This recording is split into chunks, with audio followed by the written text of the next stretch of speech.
Pertama-tama, buka browser, kemudian ketik install Mendeley Desktop. Kemudian pilih yang Mendeley Desktop 1.19.5 installers. Kemudian karena saya menggunakan Windows, kita pilih yang for Windows. Nah,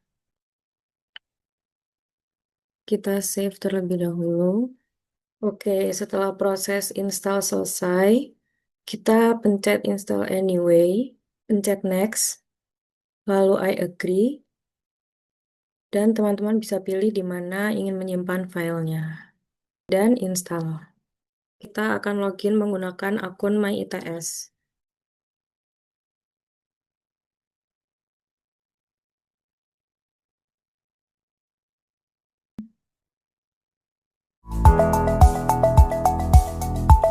Saya akan menjelaskan mengenai fitur-fitur yang ada pada software Mendeley, yaitu pada menu file terdapat fitur add file untuk menambahkan file atau artikel jurnal dalam format PDF ke dalam Mendeley, kemudian ada add folder untuk memasukkan file yang sudah tersimpan ke dalam satu folder itu ke dalam Mendeley, kemudian ada fitur watch folder yaitu untuk memantau folder tertentu, kemudian ada fitur add entry manually yang digunakan untuk menambahkan referensi secara manual, kemudian ada fitur import, ada fitur export, kemudian ada fitur match dokumen untuk menggabungkan beberapa dokumen, ada fitur export PDF, kemudian terdapat fitur delete documents untuk menghapus dokumen yang tidak digunakan dalam software Mendeley, kemudian remove from folder, kemudian ada fitur rename document files untuk mengganti nama, dan kemudian ada fitur synchronize library, kemudian ada sign out, dan selanjutnya pada menu file view terdapat fitur library citations yang menampilkan daftar pustaka dalam bentuk kutipan singkat.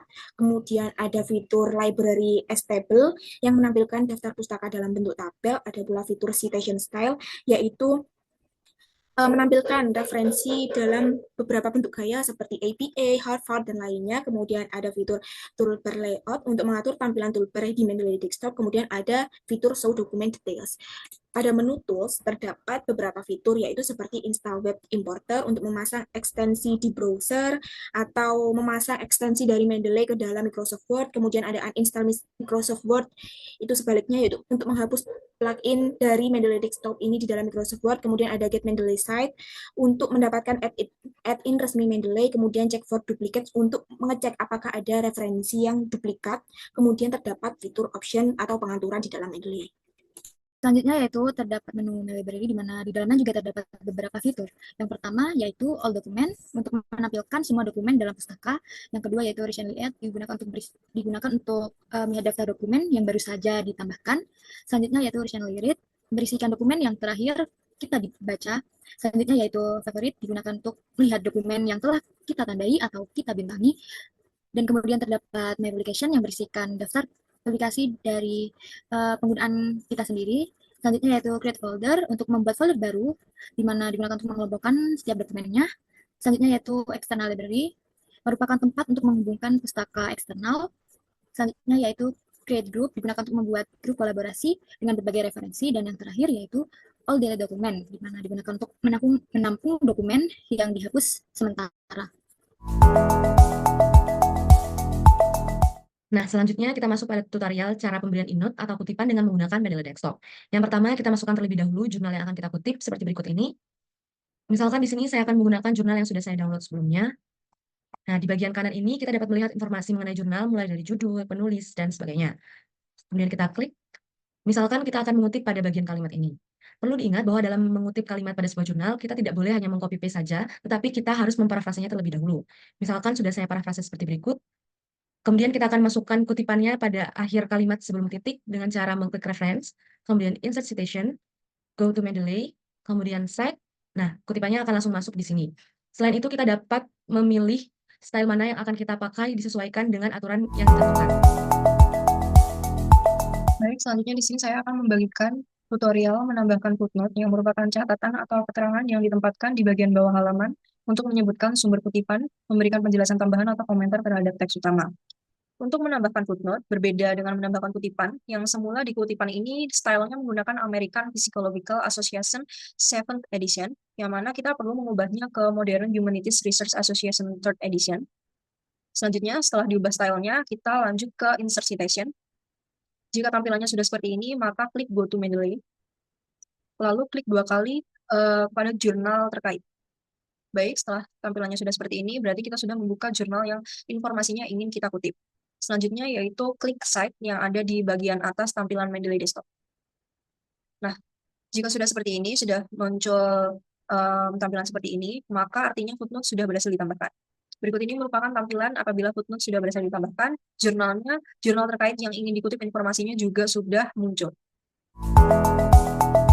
Jadi, saya akan menjelaskan terkait dengan cara membuat daftar pustaka secara otomatis menggunakan aplikasi Mendeley Desktop. Nah, sebelum membuat daftar pustaka, kita perlu membuat citasi terlebih dahulu secara otomatis yang sudah dijelaskan pada video sebelumnya. Lalu kita akan membuat daftar pustakanya. Untuk membuat daftar pustaka, kita perlu menuju ke menu reference, lalu kita pilih insert bibliografi. Nah, daftar pustaka akan otomatis sudah ada dan sudah secara otomatis terbentuk. Nah, untuk memilih style dari daftar pustaka kita dapat mengeklik menu style di samping ini, citation style, lalu kita pilih style yang akan kita pilih. Nah, ini akan secara otomatis berubah. Sekian, terima kasih. Aku akan menjelaskan cara menentukan apakah sebuah jurnal yang kita gunakan merupakan sumber yang kredibel atau tidak.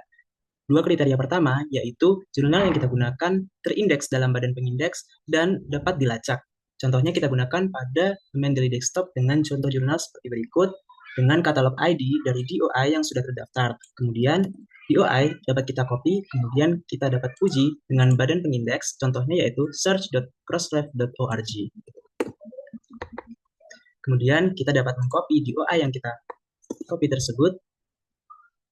Apabila DOI menunjukkan hasil judul yang benar, dapat disimpulkan bahwa jurnal tersebut dapat dilacak dan memiliki indeks yang dapat dipercaya.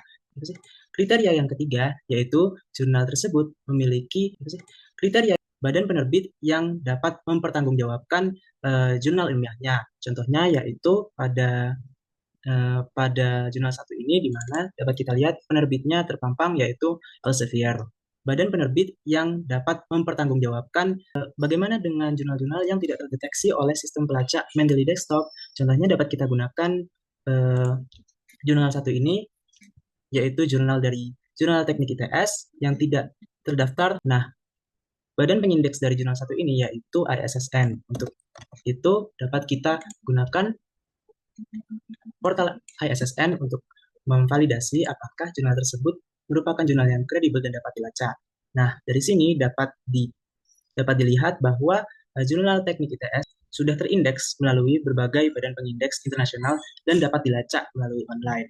Sehingga jurnal yang kita gunakan meskipun tidak terlacak oleh Mendeley Desktop, tapi sudah dapat diverifikasi secara online melalui kepustakaan dari lembaga-lembaga pengindeks yang terpercaya.